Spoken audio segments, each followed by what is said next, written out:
Welcome to the Raw Food Health Empowerment Podcast, where we explore the benefits of raw whole plant foods and other healing modalities to help you achieve optimal health, brain function, and overall well-being. I'm your host, Samantha Salmon, certified integrative nutrition health coach and brain health licensed trainer. And in today's episode, we have a very special guest, the Miss Deitra Dennis, a nurse and self-care coach dedicated to helping multi-passionate nurses. Deitra's mission is to empower nurses to prioritize the care of their MVP, most valuable patient, themselves, so they can show up as the best version of themselves and make a meaningful impact on the well-being of those connected to them. During this conversation, we'll dive into the importance of self-care for nurses, discuss strategies for maintaining mental and emotional well-being, and address the unique challenges faced by night shift nurses. Deitra will share her insights and offer practical tips that nurses can apply in their everyday lives to achieve balance and find fulfillment in their demanding careers. So, Deitra, thank you so much for joining us today. I'm really excited for this conversation. Yes, and thank you so much for having me here. Yeah, so first, I would love if you can tell us a bit about your journey as a self-care coach for multi-passionate nurses. How did you discover this niche? Well, my own journey to this was realizing that I was not taking care of myself, right? Mm-hmm. So it has been, well, I have 30 years of being a nurse. So really passionate about the nursing career and making an impact and knowing that nursing is a calling. It is not just a career. And when we talk about multi-passionate nurse, and we're going to get to my journey, a multi-passionate nurse to me is a nurse that, again, knows that it's a calling and it doesn't stop at the career. It expands to being a nurse in your community, being a catalyst of change, and then caring for those who are connected to you, your family, your friends, and your faith, your church family, and, caring about their well-being. And so being that multi-passionate nurse, many times I can speak from my own experience that I lost myself in serving and, making sure everyone else was good, but then I wasn't good. And I remember distinctly, it was a day of being everything to everybody. And I had come home from work and, prepared my dinner. And I said, you know what? I'm not going to sit at the table. I'm going to sit on the sofa and eat, have my feet up so I can relax while I'm eating. And I, had the plate in hand, was eating, and the fork got heavy and my eyes did too. And I ended up falling asleep. It was daytime, but when I had awakened and my eyes opened, it was dark. And that was when I realized, okay, Deitra, you need to do something because this is not normal and you need to do something. So I started working with a coach. And what I realized from working with the coach, it was like a rediscovery of who I was. Because Mm-hmm. you are who you are before you are a nurse. And what I realized in every specialty that I worked in as a nurse, yes, nursing is demanding, but I was the common denominator in the nursing, right? And so what I realized, I had to change my way of thinking and knowing that I can serve others and preserve myself. Because the best way to serve from the heart at the highest level is taking care of me first. And everyone benefits from that. I know I probably went on a tangent on that, but that was my journey. And so when I started my business really was focusing on the heart health of Black women because we're so disproportionately impacted. And what I realized is that was a major feat just for me, one person to do. So I was like, let me enlist my fellow nurses because I know as nurses, one thing I know that we do, what we learn, we live, and then we teach. And so I said, okay, let me enlist my sisters. But when I started looking at the statistics of the health of nurses, I was like, ooh, I need to pivot because I need my sisters to be healthy in order for us to impact the well-being of those in the community. And so that's how I got to the area of focusing on the self-care of nurses because we need it. We need it. Yeah, yeah. So how do you define? I'd love for you to talk more about this concept of MVP, most valuable patient. I love that, and why it's essential for nurses to prioritize self care for themselves in order to serve others more effectively. Yeah, so when you think of MVP, you think of sports. That Mm-hmm. I know it normally comes to mind. And when you think of when a player is recognized as MVP, they are recognized as that, as being the game-changing excellence, in that game. And what I see in nurses, we are MVPs in that we give excellence in everything that we do when we're caring for patients. And oftentimes, and going back to the code of ethics for nursing in the American Nurses Association, the code of ethics in provision 5 says that we are to have duties to self and others.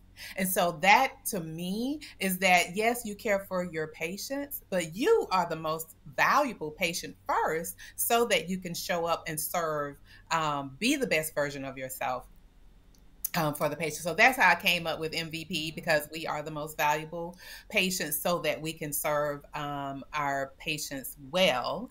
And what was the last part of that one you mentioned? Yeah, just you answered it actually. Okay.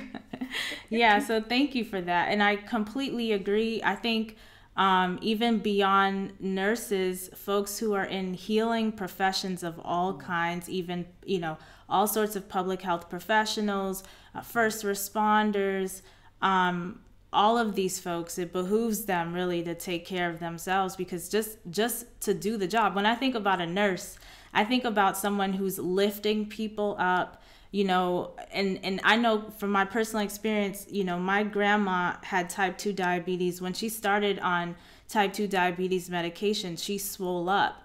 And, there were many times we had to call 911 because she would have some kind of heart health event at night or something like this, and we have to call 911. The first responders coming in, you have the firefighters, paramedics, and she's big and she's on the second floor, and there's like five guys trying to bring her down. Now if you're not fit going into some of these places, and I don't know how many of you viewers have watched the show New Amsterdam or Chicago Med, but you never know what you're gonna enter into when you go into some of these places.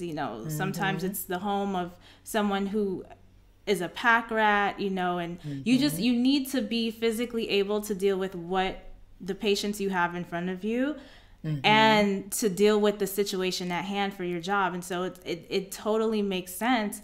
But some people are in, especially with some of these jobs, are in such a unique work situation where a lot of the strategies we share as health coaches in the wellness circles, especially online and everywhere, about sleep, how to have good sleep hygiene and things like this, or even like healthy eating, can be very challenging in their work situation. So I would love to hear from you, in your experience, like the most common challenges or obstacles that you've seen nurses face when it comes to taking care of themselves and maintaining their well-being with the type of work that they have to do. If you don't mind, I want to go back to what you mentioned, like with your grandmother, Yeah. and with the first responders coming in, and being physically fit, and the part of, and nursing is very diverse in the fact that you can do direct care where you're bedside, but there are many other aspects of nursing, and all of them are very demanding. But when I think about, when as a nurse, especially again at the bedside, there has been research done, and there was a study done of nurses in North Carolina, and the focus was on presenteeism. And what happens is, when a person, you are physically at work, but you're not totally fully present there. And what happens is, with all the lifting, yes, you end up having, a lot of back pain or just pain all over. And so you're really not fully present and you're not able to perform at your peak or your best. And Mm-hmm. so this is why, as you mentioned again, the importance of taking care of ourselves. And I want to say it's 71% of nurses have the presenteeism, meaning you're there, but you're not fully there and able to function at your best. And what Wow. happens when we neglect the self care is not only impacting you, but it's impacting the patients, meaning because you're not fully there and not fully present, there are higher, and this was the study, higher rates of medication errors. We don't want that for the patient. Higher incidence of patient falls, and then a low quality score. And as a result of that, it was I want to say over $1,300 per nurse, the cost as it relates to the nurses with presenteeism. Mm. And then that annually for the United States was about $2 billion. So again, when we neglect self-care, it's not only impacting us, it's impacting everyone around us. And conversely, when we take care of ourselves, everyone benefits as well when we take care of ourselves. And so when it comes to having the unique work hours, I would say, again, take the time. Yes, adopting all of the things, but you have to keep it small and simple, because when we complicate it, make the big goals, and it's great to have the goals, but you have to make it small steps, because the small steps, lead to big rewards. And so some of the things I would recommend for someone who works nights, I work nights starting out because as a rookie, you always had to start the night Mm. shift. 7 p.m. to 7 a.m. was my shift. And I know that there are some different work hours now. But what I did was create a routine, because I am an early riser. So I really had to make some adjustments, because it really wasn't setting well with me being up at night, because I'm used to being in the bed and rising early. But Mm-hmm. some of the things that I did is, now this was prior to me becoming whole food plant based, but I still have always been one who planned. I made sure on my days off that that's when I ironed my scrubs. That was when I prepped for my days that I had to work back to back. Planning my food, ate before going to work at night, and then at night having healthier snacks, because you don't have access to a cafeteria or anything like that. And then when I got off in the morning, creating. So normally, when you share with me, like when your usual routine for going to bed, do you have a routine? Me personally? Mm-hmm. Yeah, well, I'm like you. I'm early to bed, so I start turning in at 8 o'clock. 8 o'clock, I take a shower and wash off the day. Mm-hmm. 9 o'clock, I lay down in my bed and I'll read a book on Kindle. Mm-hmm. And then 10 o'clock, my eyes start to basically close themselves, and I'm asleep until at least 5 o'clock, sometimes Mm-hmm. 6. But Mm-hmm. 7, 8 is me sleeping in. Yeah, yeah. And that is the same thing with working nights, creating that routine, because your body will then get used to it. I know, the circadian rhythm in our bodies usually is off when you work nights, but you have to Mm-hmm. create that and do it, in a sense, reset your circadian rhythm, because we know those who work nights have a higher risk of heart disease, the obesity, the diabetes, because of the metabolic changes that's going on from your working night. So creating that routine when you're getting off in the morning, if you can go ahead and have your meal maybe prior to leaving work. And then when you get home, create that routine, just like you have that routine, taking a warm bath or using the lavender essential oils, because it's calming to relax yourself. You can do the shower bombs or the bath bombs, with the lavender in it, to allow yourself to unwind.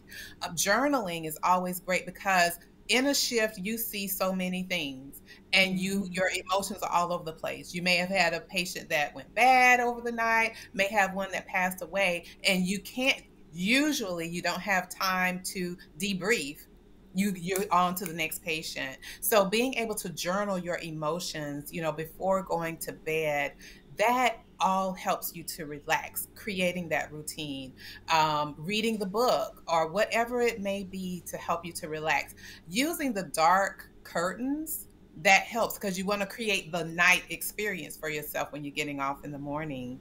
um Trying to think other things. And there are apps you can use that are good for meditation, relaxation, and sleep. If you like the white noise, some people don't. Some people just like it totally silent. The white noise Mm-hmm. has really helped. Some people love the ocean. Some people love the crackling of uh uh Like a fireplace? yes, like a fireplace. Some people like that. But it all depends on, some people like hearing soft music, whatever that is to help you to relax and calm so that you can still aim for 7 to 8 hours of sleep. Now, I know it may be different for those that are firefighters because, your sleep is interrupted often during the night. But do the best that you can, taking those small steps, Mm-hmm. doing that. Um, I hope that answered the question. Those are Yeah, some of the things that I I'm did. yes, and that makes complete sense. I'm wondering though, for women in particular, and maybe not just women, probably Mhm, men also, when mhm, you have children, right? So I mhm. have the the luxury, I guess, of not having children. So when I'm Mhm, ready to go to bed, I'm just, going to bed. Like I'm not having to mhm, deal with anyone else. But for someone who's in a caretaker role, like mhm. how do you manage work, self-care, and taking care of a young person, or even maybe an elderly parent? I wonder how Mhm, nurses navigate these mhm. situations. So I don't have any children that I've birthed or live in the home with me, but I do have some friends. What they did, especially in many times, mothers will take a night shift so that they have the opportunity to drop the kids off to school themselves. And so they're at school. But I know in the summertime it's different, or when they're Mm-hmm. out of school it's different. But I do have one of my friends. She had a conversation with her little one to say, okay, this is the time that mommy sleeps, or ask for help. And I know we often have a challenge with asking for help. Ask for help. Have the conversation with your family or friends. Listen, it's important for me to get my sleep, things of that nature. Just ask for the help. If you have someone to come and watch the children while you're resting or whatever that may be, whatever that looks like for you, it's important to ask for help to support you in your self care. Mm-hmm. Um, Caregiver. Now, I wasn't working nights when I was being a caregiver for my aunt. I had to travel about an hour and a half, 2 hours to on the weekends to care for my aunt. So I was working Monday through Friday. When I got off on Fridays, every other weekend I was going home, my where I grew up, to help care for my aunt. So it was Friday, Saturday, Sunday, up at nights, and the times that she was in ICU, I was, still there. But what I had to do on the weekends that I was not there, I made sure that I, did what it took for me to have those times of caring for me. I would go to sit in the sauna on those weekends that I was not there. And even when I was there, I made sure, like if she was in the hospital, I went outside to walk, to get fresh air. It doesn't have to be the big things, it's something small. Again, I use the acronym KISS, self care every day. Keep it small and simple. And Mm-hmm. so just to get outside to fresh air, taking deep breaths, taking three deep breaths are very important to do that. It helps calms you, helping keep you relaxed and reducing that stress. So those are some things that I can think of that supports prioritizing self care. Yeah, and I love that you brand yourself as a self-care coach. And self-care, it gets thrown around a lot. Hmm. Um, Even people who talk about it, I think still have a lot of room for opportunity and growth to actually make it work for them, to actually do the thing, right? And I'm not sure if like we're just not really noticing what self-care actually means, but like with the point you just made earlier about asking for help. I've noticed with the clients I've worked with in the past, and not just nurses, right? This is a really difficult thing. And I'm not sure if it's a gender thing or if it's a race thing. I'm not really sure. But like, I would love to know from you, like, what kind of mindset shifts do you encourage nurses to make in terms of this, in terms of like asking for help and getting the resources they need to prioritize their own well-being, so they could be, you know, more, not just more resilient in their profession, but, you know, be the healthy person that they're trying to help others achieve, right? Because I assume that's why you go into the work. So what are those mindset shifts that you've had to imbue on your clients? Yeah. So, and going back again, I'm not sure if it's a gender thing or I don't know, but I know that there was, I'm not sure if you've heard of Dr. Cheryl Woods Giscombe. She is a nurse professor in North Carolina. I don't know why I'm having all these studies in North Carolina. I never lived there, but there are actually 5 characteristics of a Black superwoman syndrome. And one of them is that we have to manifest strength. You know, whatever it is, you do it without complaining. And I know a lot of it has to do with, you know, our ancestors, but, you know, we don't have to keep that same mindset. And I know in the nursing profession, many times we feel that if we ask for help, it's a sign of weakness, but it's truly a sign of strength to recognize, okay, I can't do it all.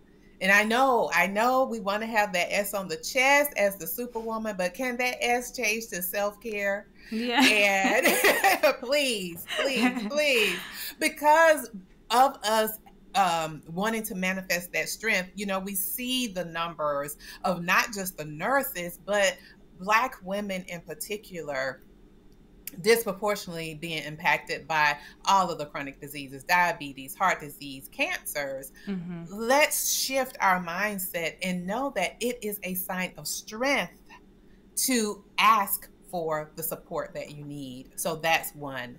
Another one is that we feel obligated to help others. What I mean by that is that we feel guilty if we say no to someone, that we're letting them down. But it is okay to say no. That is a strong form of self-care, because as a multi-passionate nurse, we say yes to everything. And have a pause between the time of the request and the time of your response, to allow yourself to really know, okay, is this something I really want to do? Or can I do it? Or do I need to ask others, you know, to help in whatever the situation is? Those are some of the things. And one that stands out for me is the self-sacrifice to the point of exhaustion. And for some reason, I don't know why and how this has become such a celebrated thing in nursing. For instance, when I worked at the bedside, and even now working on the administrative side of nursing, it's like, you know, okay, well, when you're giving report at the bedside, well, girl, I didn't even have a chance to go to the bathroom today, or I didn't even have a chance to drink any water. Why is that celebrated? That is nothing to be celebrated. Here we're telling our patients to make healthy lifestyle choices, but yet we're not being the example. And I know I'm not minimizing the demand that is in our profession or in healthcare in general. But we can't depend on someone else to take care of us. We have to take the power back and care for ourselves first, because we cannot serve and give from an empty well. We are to serve from our overflow, and you get that overflow by taking care of yourself. And again, it doesn't have to be something major. And I know many times we feel that, okay, in order to exercise, I need to join a gym. You don't have to. That's a mindset. that it has to be at a gym or that it has to be an organized type of workout like a class or something. You can work out if you're in the hospital setting, walk the stairs 5 minutes. It doesn't have to take a whole 30 minutes. You can still get health benefits by working out 10 to 15-minute increments. So that's something. It's I got another one. As I'm talking, dualistic thinking, meaning that it's either this or that. That either I'm gonna serve others or I'm gonna do self-care. But it's important to shift the mindset to a growth mindset that you can do both, and you can serve others and preserve yourself. Mm-hmm. It is so disheartening again to know the study that was done by American Nurses Association that nurses are less healthy than the average American, and it's due to being overweight, high levels of stress, and not getting enough sleep. And over 50% of nurses are obese, so we're in an epidemic of nurses being obese. And I was there. My highest weight was 235 pounds. Wow. But it wasn't until I really, like I mentioned earlier, really recognized I needed help. And it was okay to ask for the help for the coach, because I clearly didn't know, wasn't doing the things I needed to do, falling asleep trying to eat, like, really, what is really going on here? Yeah. But it wasn't until I started, that was the first step, asking for help. And that the coach helping me to realize, in a sense, reconnecting to myself. Because again, you're giving yourself to everything and everybody, but reconnecting with myself. Then I adopted a plant-based way of eating. And but still I was having the high stress. But after I started that one step of the coach, then adopting a plant-based way of eating, then I adopted all of the lifestyle principles, reducing the stress, getting the sleep. Because listen, I was sleeping, especially in the hospital setting, but at night I found myself, in my sleep hanging IV bags. In my sleep. So I wasn't sleeping. I'm still working in my sleep. Or, in a quality setting where I am now, reviewing a lot of charts. In my sleep, I would be reviewing charts in my sleep. So I'm like, okay, listen, we must having that sleep routine, to get it off of your mind, journaling, like you mentioned, or reading, so that I can sleep, so that I'm not working in my sleep. Yeah. Two things come to mind with what you said. First, about the exercise with nurses, because like if you're in the hospital setting, or even what you say bedside, so that I would assume that also includes home nurses, people who are with a person in their home. This, to me, from what I've seen and experienced in my family, is a very active job. And I've heard of a study recently where I don't know if it was nurses they were looking at, but it was two groups of people, and it basically showed that the perception, like if you perceived what you were doing as exercise, you actually you got the benefits of exercise versus if you didn't perceive it. Meaning, like if a nurse is active, like your job is just active, right? You're on your feet all the time, and actually if you did the numbers and charted like how many calories you're burning, because when you burn more calories just standing, and if you're walking, you're burning even more calories. And then if you're lifting heavy bodies and moving around, squatting, all this stuff, you're working muscles and all these things. If you perceive that as exercise, you have like the psychological benefit and the physical benefit, as opposed to just thinking, oh, I'm working, but I still need to exercise on top of this, because for some of our bodies, too much stress works against the weight loss, right? Yes. So it's like, if you, like for me personally, right, if I am, because I have a very sedentary job. I work at the computer most of the time. But because, work sometimes can be very stressful, and I'm anxiety prone, the workouts that I need to do to keep my body fat low is Pilates, yoga, and strength training. Like I can't do HIIT, I can't do running or like the Spartan stuff. Like I can't do all of that because it puts so much stress on the body.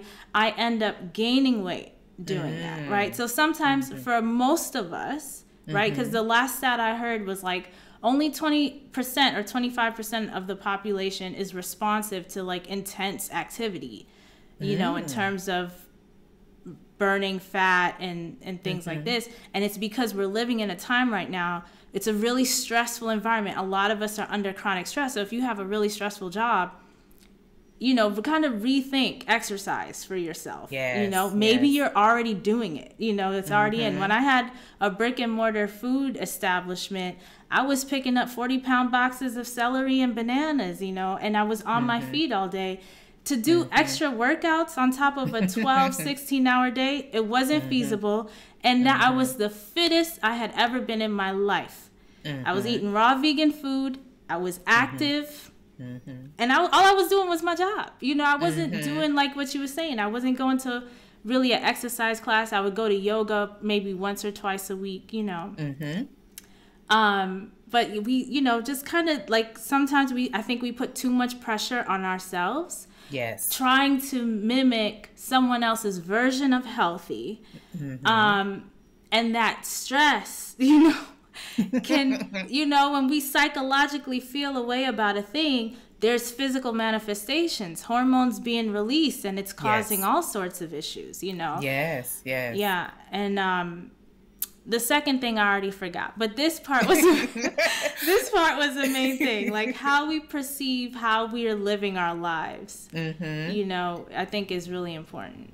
And there was another, and the name escapes me now, but I use it all the time, habit stacking. So like you mentioned with when you had your brick and mortar, when you were lifting, okay, you were squatting. So why not make it a routine? Okay, let's get in about 10 squats here while I'm doing it. Same thing like with the patients when you are turning and lifting, because listen, sometimes you may have to do it by yourself or you have someone else helping you, especially if it's a larger patient. Listen, make it make it fun. Hey, okay, while we're doing this, let's go ahead and get some squats in, make it a part of your day. Again, that's how you keep it small and simple, and let's not complicate it. And we don't have to follow someone else's pattern. Let's create our own pattern of how we're moving our body and how we're caring for ourselves, Yeah.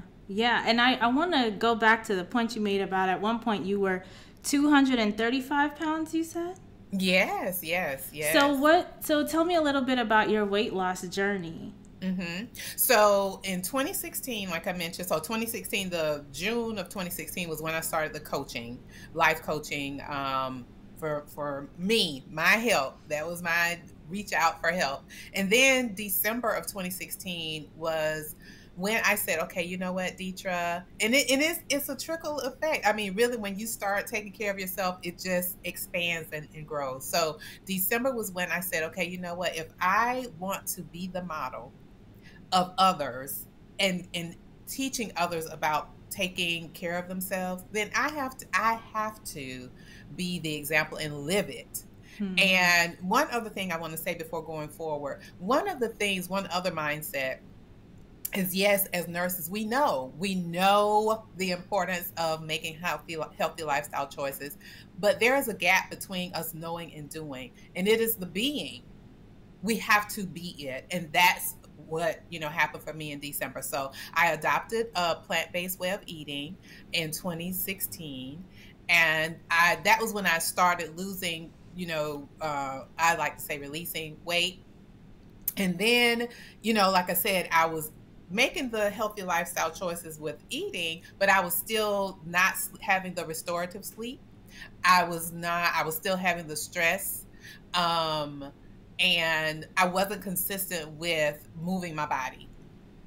So I then adopted all of the lifestyle principles that are, the pillars that the American College of Lifestyle Medicine mentions. Once I did that, I got to my goal weight and I released a total of 70 pounds. Wow. And that's where I am today. But again, I started small because it gets overwhelming, because again, you have as a multi-passionate nurse, you are being of service again because you're divinely inspired for that role as a nurse. And what I recognize too is that, before making that mindset shift for myself, I was living unconsciously. And what I mean by that is I was, you normalize the stressful way of things, you go through the motion. And I found myself, just the passion that I had for nursing wasn't there because again, you're just going through the motion. This is what I do every day. And it wasn't until having that coach and really reconnecting myself and reconnecting to why I went into nursing, that passion came back. And that's why the name of my company is Full Circle Health Coaching, because that came again during a quiet time, is that it was an opportunity to go back, to let me back to the original reason I became a nurse, and that original position of the passion and excitement. And so that is what self-care can do for you, in that. And so fast forward, like I said, with having all of the lifestyle principles, that is what helped me to get there, and taking the small steps, not overcomplicating things, but really taking those small steps. Every little thing, like I mentioned, if it was pausing to take a deep breath in between a patient's room, because I would say it's not fair for me to go into another patient's room still thinking about the other patient. That patient that I'm with deserves all of me to be fully present. And knowing that nursing is a calling, and I've shared this in one of my videos before, but what I realize is that we are responsible for how we show up with our patient, in our community, with our family. We're responsible for that. We're to bring our light. And when we are going through the motion or living unconsciously, sometimes that dwindles. But it is important for us to have that being present. We talked about the presenteeism, but truly being present is important. And our power, because being divinely inspired, you're a vessel. And there are things, yes, we know all the science, but there are some times that the supernatural works through you. And I'll give an example. I had a patient when I worked in the hospital setting, and she had a fever, and that fever just would not break. She had the blood cultures that were done. She had the culture and sensitivity to know exactly what antibiotics she was to take. And she was on the antipyretics, those that will help to lower the temperature, but it just wasn't breaking. She just kept having this fever. And I was standing at the medicine cart, getting ready to go into her room. And I would always pray before going into a patient's room. And I really was inspired to pray specifically for this patient, to pray that the fever that she had would break, just like Peter's mother-in-law's fever broke from the presence of Jesus being there. So when I went into the room to assess the patient, she didn't know I was praying for her, but I was. And, as I was doing my assessment, listening to her heart, I was praying for her. I don't have to tell you, but the story ends is that fever broke. That is what I'm talking about. When you are really walking in your calling and truly having time for self-care, you are really being a vessel. Yes, again, we know the science things, but there are times that, the supernatural or the spiritual or the intuitive download, however you call it, you are being a vessel being used by God. And that matters to me, because people are, when they are in the hospital setting or however you may encounter them, they are in a vulnerable state. And so when you come as that nurse, being that vessel, being used by God for a higher purpose, that is how you make an impact. That's beautiful. I love that. What a blessing to have you as a nurse. Like everybody, we should have, just like when I look at these plant-based doctors and I hear folks complaining that they're just being shelled out pills and medicine and injections and things, and not even being given an opportunity to take health into their own hands, to use food as medicine. I'm like, man, these plant-based doctors, their whole thing needs to be scaled up. We need to scale up nurses like yourself. And the point that you made about the being, I call it embodiment, identity, stepping into the identity. And also you mentioned stepping into purpose. And so it's like, you show up, you're not just a nurse, like you are a nurse, you know what I'm saying? And it's like, there's like this whole, I love everything you just said. It's a blessing, it's a ministry, and we want to learn more. Like the folks listening, especially nurses who are struggling right now with their health, with their weight, with their schedules that make it, difficult to really practice a healthy lifestyle. How can people connect to you and tap into the resources that you have for them? Yes, and thank you for asking. And yes, it is a ministry. It is a ministry. Again, whether you are at the bedside or whatever capacity, or even in day-to-day, just, with your family and friends, be that vessel. And having the self-care allows you to have that uninterrupted downloads. I'll say you can have the intuitive downloads. So to connect with me, I am on social media, on Facebook and YouTube, and that is at Full Circle Health Coaching LLC. And I do have a weekly broadcast of The Break Room, and that is our self-care safe space. So I share a little bit more about, all the things that I mentioned, and I try to keep it brief because I understand the schedule. So I try to keep those videos 15 minutes or less.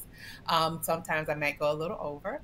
And then I have my coaching, and you can go to my website, which is Full Circle Health Coaching LLC.com.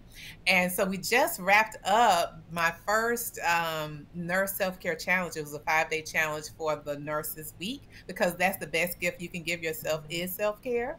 And so those are the ways that you can connect with me. And if you would like to have a coaching session, again, you can go to the website and get that. Awesome. I love it. I think this is such a valuable resource, much needed, not just for nurses, but the patients.